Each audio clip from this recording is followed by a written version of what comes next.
कारक चंद्र अपने अपने मूल त्रिकोण, स्वराशि तथा स्वोच्च में स्थित ग्रह यदि केंद्र में हो तो वे सब परस्पर कारक शुभ फलदायक होते हैं।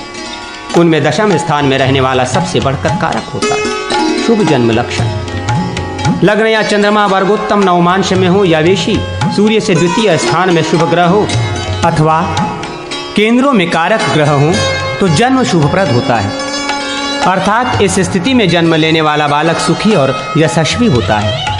गुरु, जन्म राशि और जन्म लग्नेश ये सभी या इनसे एक भी केंद्र में हो तो जीवन के मध्य भाग में सुखप्रद होते हैं तथा पृष्ठोदय राशि में रहने वाला ग्रह वयस के अंत में, द्विस्वभाव राशिस्थ ग्रह वयस के मध्य में और शीर्षोदय राशिस्थ ग्रह पूर्व वयस में अपने अपने फल देते हैं। ग्रह गोचर फल समय: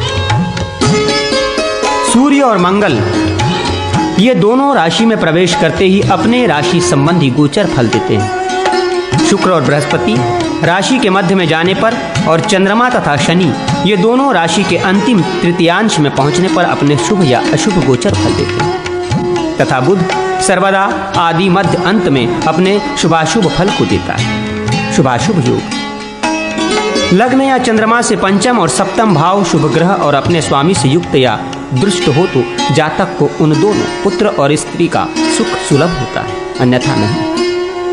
तथा कन्या लग्न में रवि और मीन लग्न में शनि हो तो ये दोनों स्त्री का नाश करने वाले होते हैं। इसी प्रकार पंचम भाव मेष वृश्चिक के अतिरिक्त राशि में मंगल हो तो पुत्र का नाश करने वाला होता है। यदि शुक्र से केंद्र 1, 4, 7, 10 में पाप ग्रह हो अथवा 2 पाप ग्रहों के बीच में शुक्र हो, उन पर शुभ ग्रह का योग या दृष्टि नहीं हो तो उस जातक के स्त्री का मरण अग्नि से या गिरने से होता है। लग्न से 12, 6 भाव में चंद्रमा और सूर्य हो तो वो स्त्री सहित एक नेत्र वाले काण पुरुष को जन्म देता है, ऐसा मुनियों ने कहा है।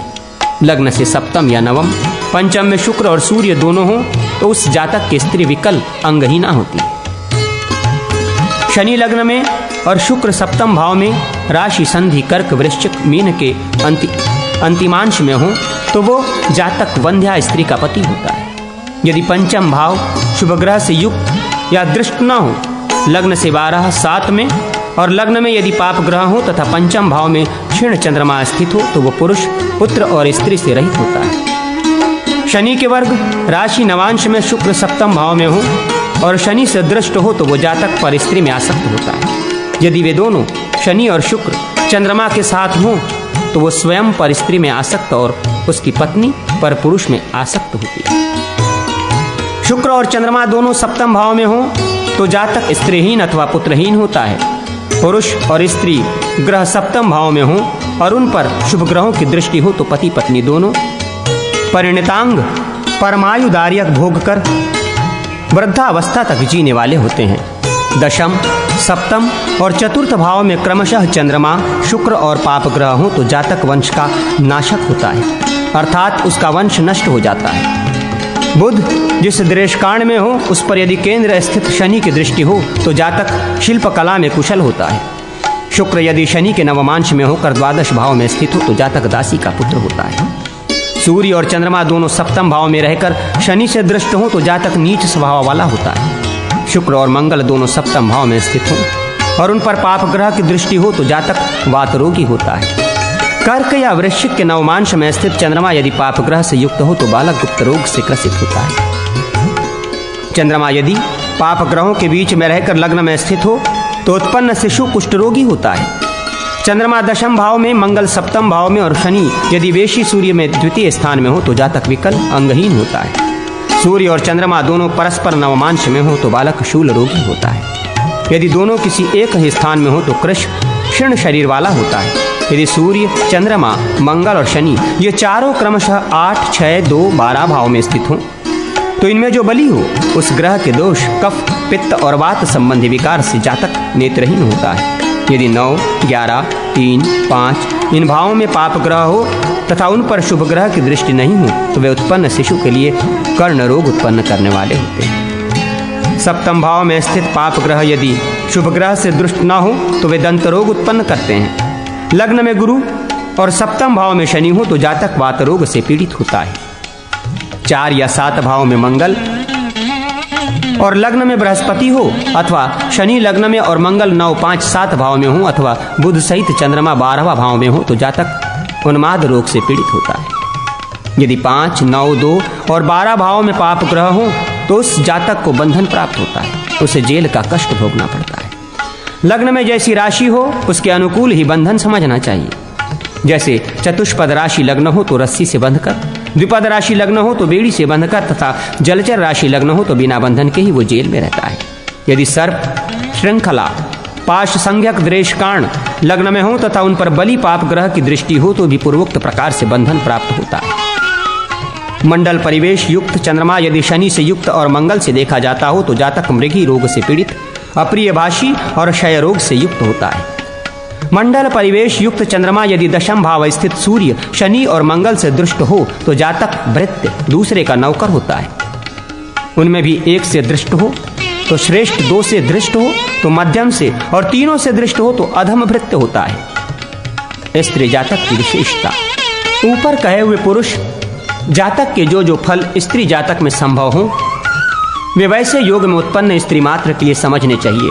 जो फल स्त्री में असंभव हो वे सब उसके पति में समझने चाहिए। स्त्री के स्वामी की मृत्यु का विचार अष्टम भाव से, शरीर के शुभाशुभ फल का विचार लग्न और चंद्रमा से, तथा सौभाग्य और पति के स्वरूप गुण आदि का विचार सप्तम भाव से करना चाहिए। स्त्री के जन्म समय में लग्न और चंद्रमा दोनों समराशि और समनवमांश में हो तो वो स्त्री अपनी प्रकृति स्त्री स्वभाव से युक्त होती है।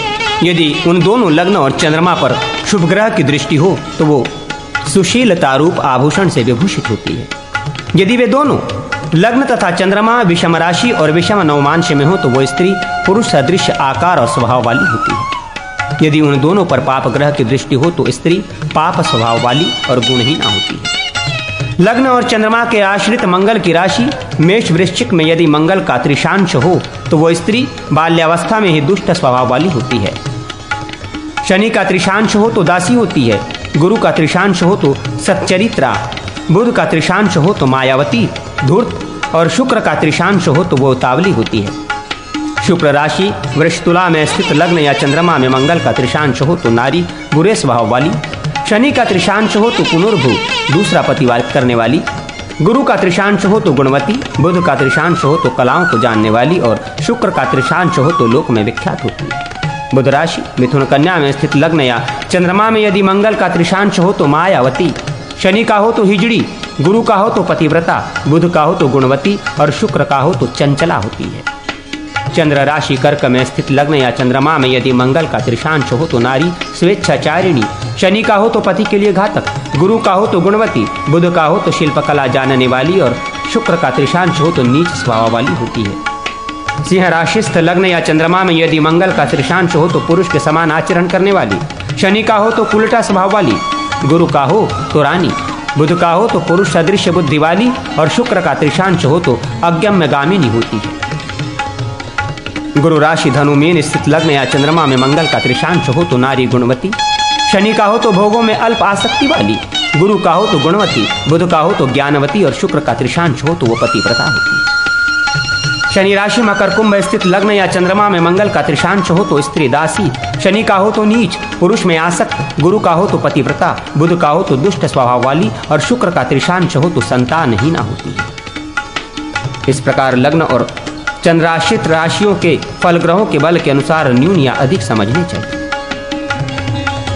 शुक्र और शनि ये दोनों परस्पर नवमांश में शुक्र के नवमांश में शनि और शनि के नवमांश में शुक्र हों, अथवा शुक्र राशि वृष तुला लग्न में कुंभ का नवमांश हो तो इन दोनों योगों में जन्म लेने वाली स्त्री कामाग्नि से संतप्त हो स्त्रियों से भी क्रीड़ा करती है।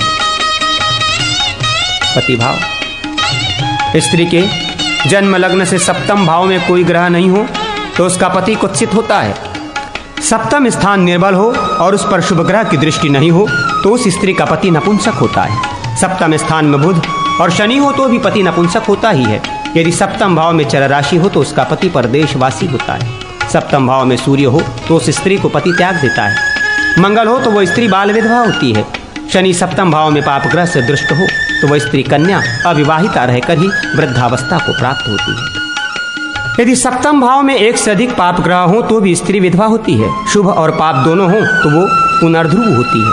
यदि सप्तम भाव में पाप ग्रह निर्बल हो और उस पर शुभ ग्रह की दृष्टि ना हो तो भी स्त्री अपने पति द्वारा त्याग दी जाती है। अन्यथा शुभ ग्रह की दृष्टि होने पर वो पति प्रिया होती है। मंगल के नवमांश में शुक्र और शुक्र के नवमांश में मंगल हो तो वो स्त्री पर पुरुष में आसक्त होती है। इस योग में चंद्रमा यदि सप्तम भाव में हो तो वो अपने पति की आज्ञा से कार्य करती है। यदि चंद्रमा और शुक्र से संयुक्त शनि एवं मंगल की राशि मकर, कुंभ, मेष और वृश्चिक लग्न में हो तो वो स्त्री कुलटा स्वभाव वाली होती है। यदि उक्त लग्न पर पाप ग्रह की दृष्टि हो तो वो स्त्री अपनी माता सहित उल्टा स्वभाव वाली होती है। यदि सप्तम भाव में मंगल का नवमांश हो और उस पर शनि की दृष्टि हो तो वो नारी रोग युक्त योनि वाली होती है। यदि सप्तम भाव में शुभ ग्रह का नवमांश हो तब तो वो पति की प्यारी होती है।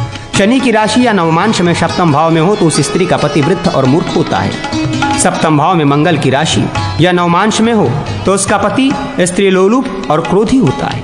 बुध की राशि या नवमांश में हो तो विद्वान और सब कार्य में निपुण होता है। गुरु की राशि या नवमांश में हो तो जितेंद्रिय और गुणी होता है। चंद्रमा की राशि या नवमांश में हो तो कामी और कोमल होता है।